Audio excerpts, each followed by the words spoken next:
So Johnny, you're playing what game? I'm playing Dark Souls now. My buddy Brian got me into this damn nightmare, and this game, I can see why it's freaking appealing. It's literally death, and there are masochists that play new game, plus and 7, because you can play the new game mode multiple times. The game is hard. It's brutal. It's unforgiving. You can't really be on autopilot for it. And every challenge, you have to put a lot of thought and attention to how you're interacting with the world. And you fail a lot. But with every failure, eventually leads to success. Self-help. I know. So basically, this game is going to make you an alpha male entrepreneur.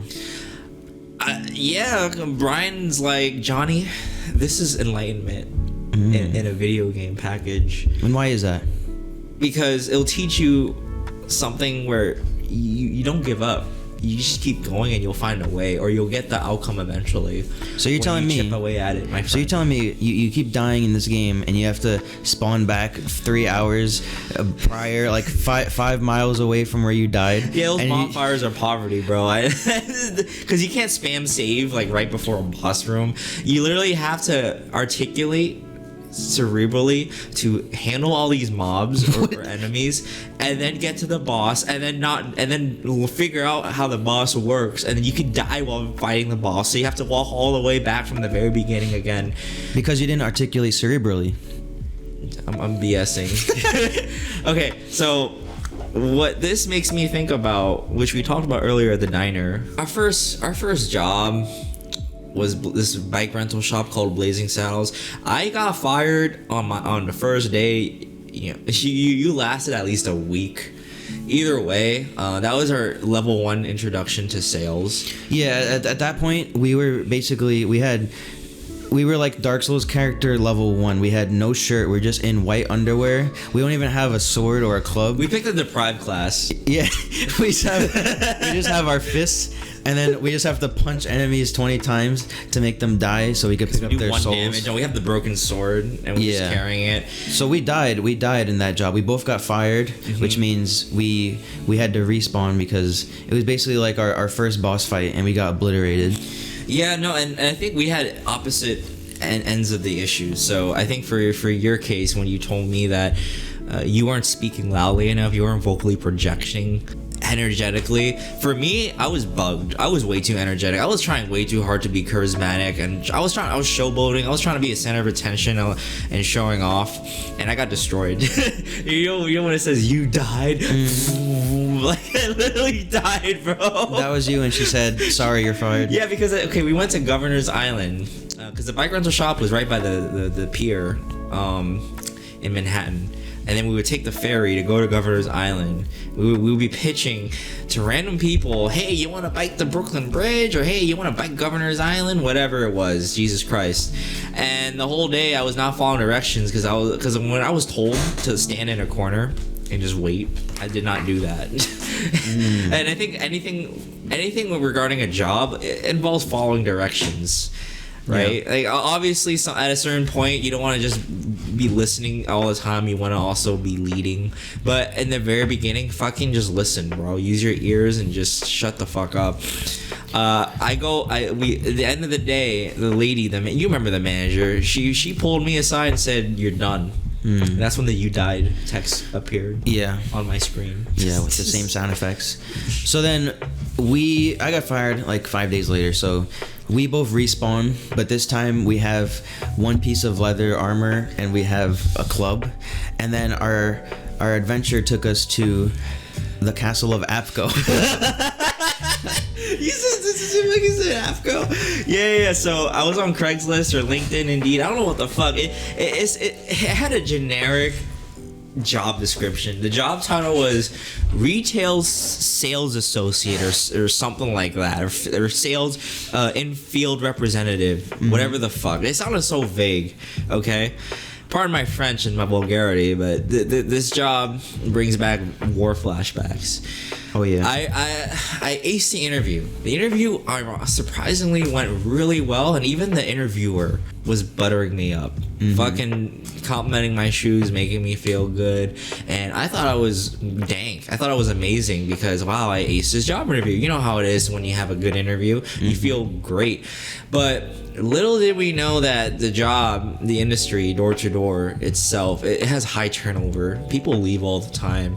So Because it's really difficult. And there's no hard. difficulty settings like Dark Souls. Yeah, and okay, so you came in later on because I referred you. But either way, like I remember my first day, I was shadowing this guy Brad, and he was my pod manager because we were separated into pods. I don't know, it was like teams were called pods. There was certain types of colloquial language within this group, and it felt kind of cultish. I remember the morning trainings filled with hype and screaming and chanting just to wake everybody up because we showed up to the office super early. And that day when I was shadowing Brad, I was in my suit, but he was in his t-shirt with like sneakers and shorts or whatever, and we were knocking around doors making laps, and I had blisters at the very end of the day. It was a disgusting giant bubble, and it popped, and I was in so much pain. But the self-help grind Johnny, or the Dark Souls Johnny, The Sigma Johnny. exactly, he wanted to improve, and he was like, all right, no pain no gain. And that's when I got you into it. And you know how I was making those laps, man. You know how I was knocking on doors and getting your door slammed. Yep, getting rejected over and over and over and over, and then making the occasional sale. Each time you get rejected, it was like Dark Souls, and it said you died. But then you come back, you respawn, and then you just keep trying over and over again. And each sale is like when you grab souls, and then you use it to level up, and you get better. You get better. You get +1 speech. And then you get more sales, and then you keep adding to your speech abilities. Yeah, overall, it's rough, and people are mean. I remember the days where you're making laps, right? So you can have a slow start to your day. You could be knocking from when we get there, 11 to like 6 or 5, and have nothing the whole day, nothing, and you literally decide to just keep going. And eventually you get those last door sales.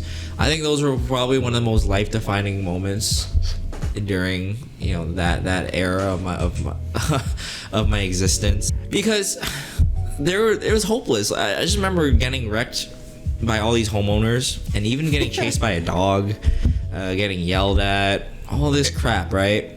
And it was hot too. It was a summer, and I think I got a tan. I got sunburn, and you're dehydrated. I would pitch and ask people for their bathroom or food, whatever. So if they're having a summer barbecue on their backyard, and either way, there was this thing called prime time, where around 5 or 6 o'clock, all the homeowners start going home from work or whatever. And that was a time where people make their sales too. So there was hope. And literally, like right before Brad would pick me up to get back to the Manhattan office, I would just continue going. And literally, that last person was receptive to what I was saying, and was like, "Yeah, I'm on board for this." Yeah, we were dealing with international kids. Charity work. Child Fund International used to be called Christian Children's Fund. APCO was the company hired by Child Fund International to get sponsors. We were given child profile cards, like Yu-Gi-Oh cards, and it's like, and there were all these different kid profiles from different countries around the world: Ethiopia, Vietnam, Cambodia, Nigeria, etc., Guatemala. And I remember this dude, and he was like, "Oh, like I immigrated from Ethiopia, and I want to give back to my people." So it comes back full circle, where like with Dark Souls, because I there are moments in the game where I was stuck. Like for instance, I was in the fire temple going through the catacombs, and there were these bone soldiers, and literally like I'm in the tunnels and they don't die. I kill them and they keep reanimating themselves, and I realized, no, there's like a little sorcerer skeleton magician that keeps bringing them back to life, and so I gotta kill that guy to take down all these other bone soldiers.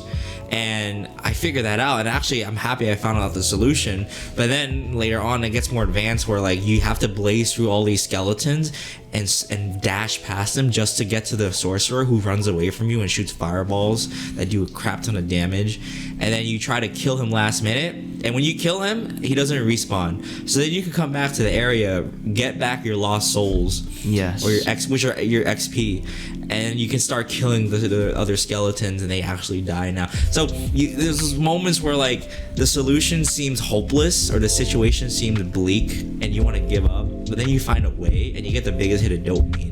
So with door-to-door sales, literally, you get wrecked the whole day, and then you make it. Or the next day, because of some failures you learned from like how you were doing your pitch, and you fixed your vocal tonality, you fixed your projection, your enthusiasm, you started building better rapport with people. Or it's a numbers game too, because you can just find a random homeowner that's just cool.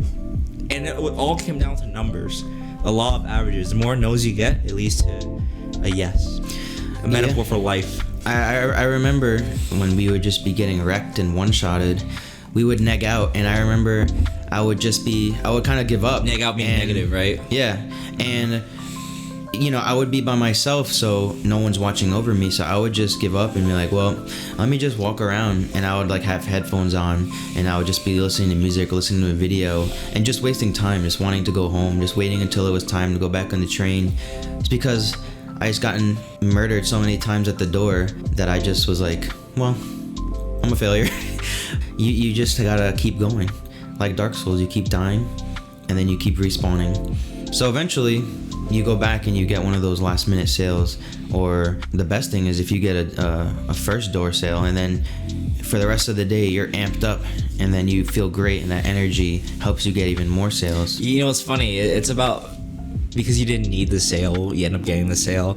So whenever I had those first door sales, I literally would be relaxed for the rest of the day. Yeah. And which could be both good and bad, because since you got a first door close, then everything becomes like you stop trying. You can either try less because you satisfied the quota for today, or you can push for more. Mm-hmm. And literally when you're because you already got one, you're not needy when talking to the homeowners, you know, when you continue your lap. Yep. Because you're filled, and that applies to life. So when it comes to, like, let's say a girl likes a guy or a guy likes a girl, if you like someone and you're trying to attract them, the worst thing you can do is desperately want them to like you. And it's the same with a job interview.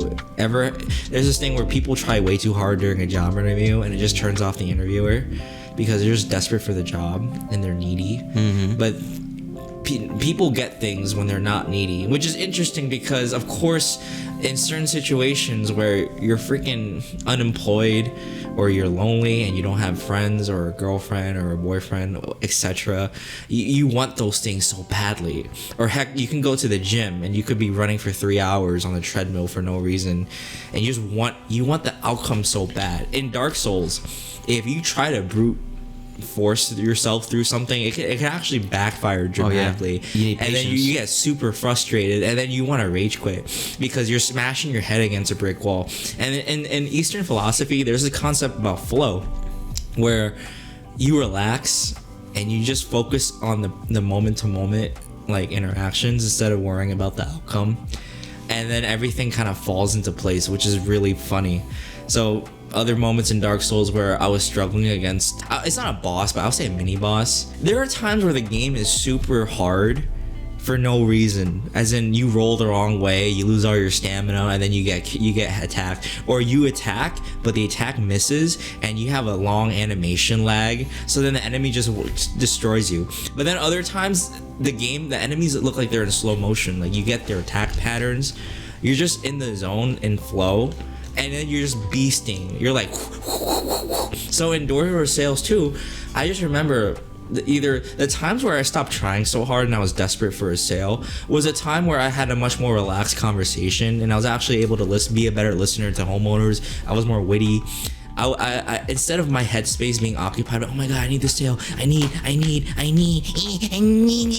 I'm like, hey, like, you know, how's your day? You know, like, what's up? Oh, I had a shitty day at work. And I'm just listening, we're vibing, and then boom, I'll sponsor a child for you.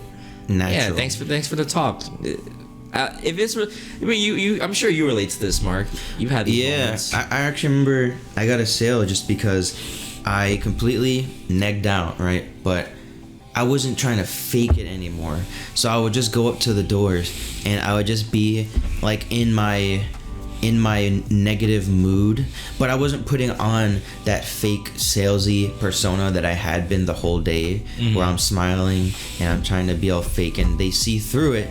They see through fakeness just through my subtle body language, and you know, it's easy to tell when somebody's being fake. So I would just go up to the door just in my negative mood and pitch, but it would just come out natural because it was me and I was being just real. I was being myself. I was being honest of how I felt, and then I would just get a sale because the person felt at ease because he could trust me. What you were saying before about getting in a flow state, that reminded me of Dark Souls, because you notice when you beat a boss, for the next like couple of minutes you just feel unstoppable, and then you're just running, and then all these other enemies, you're like, well, you're garbage because I just destroyed these 2 giant gargoyles on a roof. Yeah. So then you just get in this flow state where you're just annihilating everything up until the next giant challenge is put in your way, and then the cycle repeats, and then the game wrecks you again, puts you in your place, and then you gotta learn and you gotta adapt to the new threat. That's just how life is. Yeah, life, it doesn't really give you a congratulations screen. And even in Dark Souls, you don't get that as much because you don't get this feeling that level clear, level complete. Because the game Dark Souls, it's a giant big ass fucking map. It's not like an open world like Fallout. No, it's linear in a different way. But even so, it mimics a lot of life, because you can get, okay, example, you can land a job. You don't really get a congratulations screen because, okay, fine, you overcame that challenge of getting the job. What happens after you get the job? You gotta do the work. You gotta grind through the trials and tribulations of either a corporate job or any type of career. You're thrown into the freaking wilderness and you gotta continue chipping away the work. You're never done in life because you get somewhere and you gotta keep fucking going. That's like Dark Souls. You finish this boss and you're on top of the world, but then the rest of the map fucks you dumb hard and slaps you in the face, and then you just keep going anyway. You find another solution to another problem, because many people can relate to this, trying to get a girlfriend, and the biggest hurdle was getting a girl to accept you on a date, to get a girl to respond back to you on text, etc. Then you get the girlfriend, you get her to say yes, but then comes the actual relationship where there's ups and downs. How do you handle argument? How do you handle providing feedback, criticism? How do you keep the zest and the love and the energy and the vibes and the romance in the relationship? How do you lead? And how do you prevent yourself from stagnating? Because the person that was also attractive in the very beginning of the relationship, people end up letting themselves go. And it's about, you just keep going. You don't live on autopilot. You don't stop. You gotta keep fucking going. You know, I feel like life needs an XP bar, and I feel like you need stats and you need skills. We don't see that. We don't have a HUD. a lot of people they give up on things and they stop because it's hard. But we should create an app. We should literally create an app that you can track your you could gain XP based on doing things. Like if I do door-to-door sales, and I'll input it in the app, did door-to-door sales, and then the app will take that and add XP to my speech and confidence. But the reason why is because you never know, you're not aware of the improvements. But each time you fail, each time you get one-shotted by a boss, or each time you get wrecked in a door-to-door sales situation, you are gaining experience. You just don't see it. So we got to create an app and become millionaires. Well, video games are appealing because it's a safer environment to fail. Real life is very unforgiving. Dark Souls is unforgiving. Real life is incredibly painful in many ways, but it has its own unique rewards too. And you have no HUD.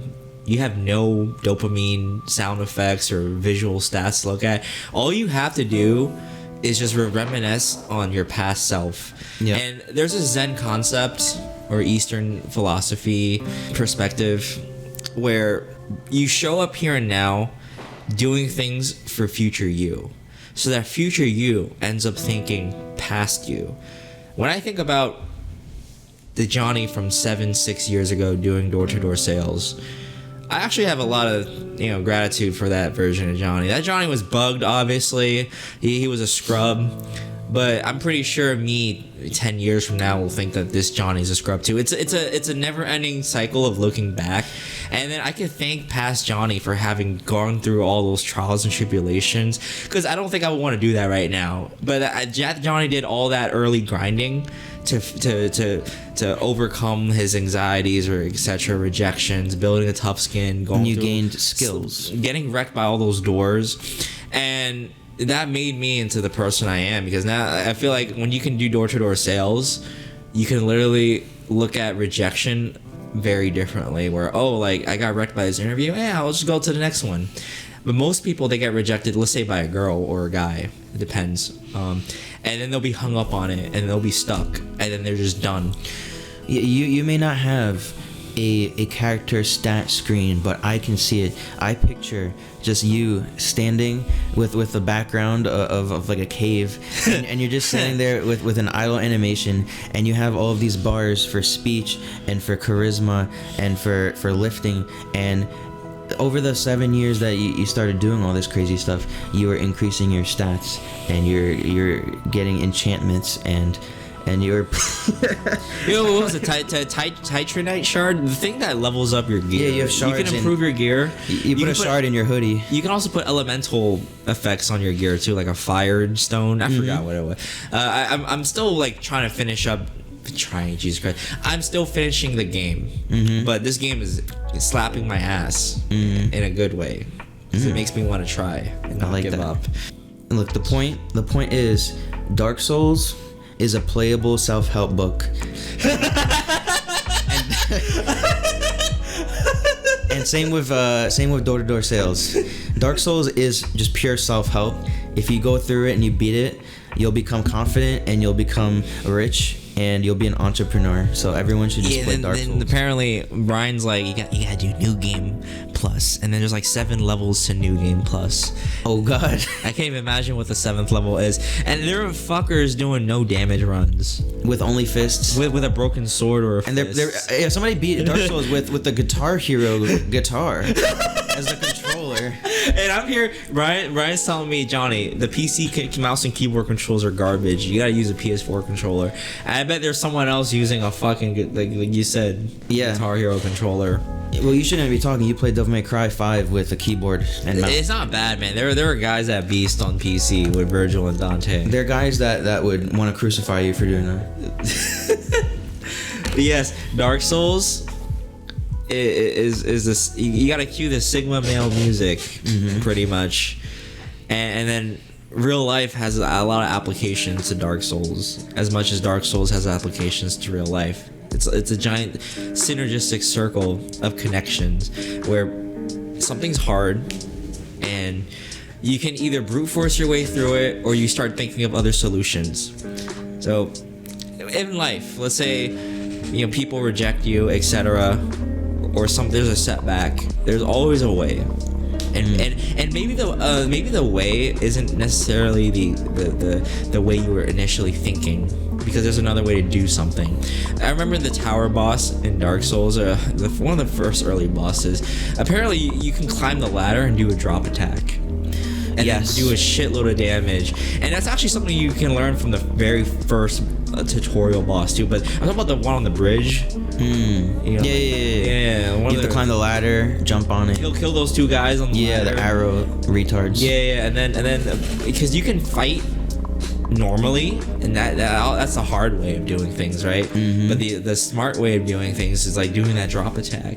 So life is like that too, where maybe like you gotta think very abstractly to get to the solution. Just think of what's the drop attack in my current situation. What's the innovative way to go about it? You gotta innovate your way out of your problems, my friend. Of course. Like an entrepreneur billionaire. Like Elliot Holmes.